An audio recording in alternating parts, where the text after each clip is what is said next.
ఈరోజు 79వ స్వాతంత్ర దినోత్సవం జరుపుకుంటున్నాం. మరి స్వతంత్రం అంటే పూర్వం బ్రిటిష్ వారు 200 సంవత్సరాలు మన దేశాన్ని పరిపాలించి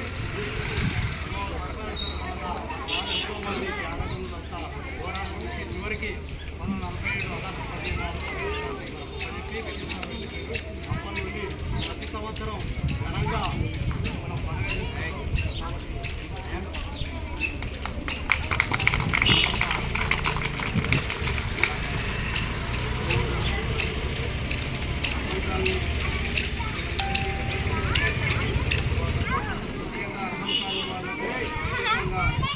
అభినందనలు శుభాకాంక్షలు తెలియజేస్తాము. 79 సంవత్సరాలు స్వాతంత్రం వచ్చిందని సంతోషపడదామా?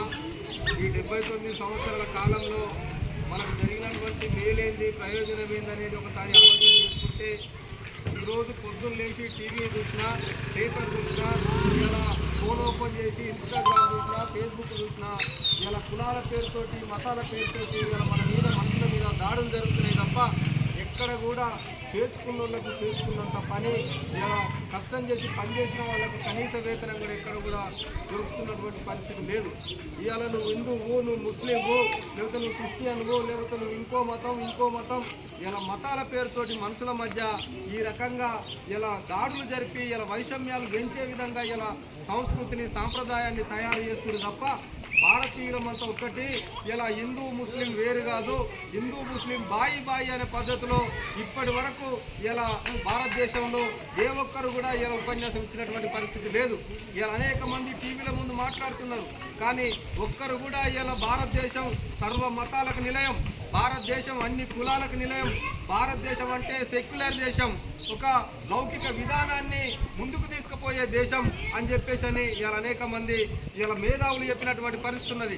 కానీ ఈరోజు భారతదేశాన్ని ఒక హిందూ దేశంగా మార్చాలనే కుట్ర జరుగుతున్నది. భారతదేశాన్ని ఒక మతానికే పరిమితం చేయాలనే కుట్ర జరుగుతూ ఉన్నది. కాబట్టి ఇప్పుడు అనేక మంది ఎక్కడ మేధావులు ఉన్నారు, అనేక మంది చదువుకున్న విద్యార్థులు, యువకులు ఉన్నారు. మన కర్తవ్యం మన మీద ఇలా ఉన్నది. ఏంది అన్నప్పుడు భారతదేశాన్ని లౌకిక దేశంగా, సెక్యులర్ దేశంగా ఇలా అందరికీ తెలియపరిచినటువంటి బాధ్యత మన మీద ఉన్నది. కాబట్టి దానికోసం మనం అందరం పనిచేయాలి.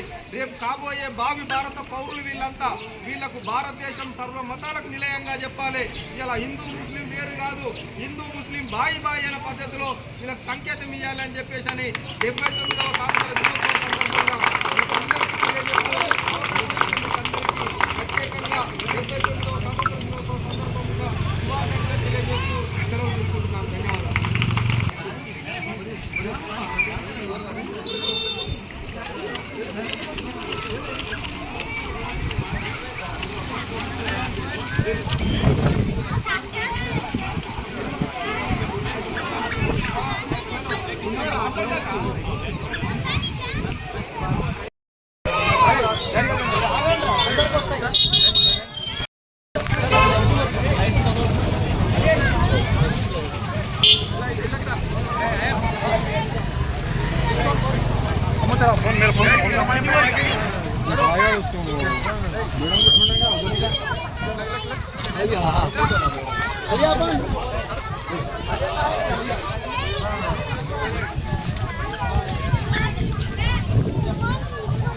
ఇంటికి పోరుగా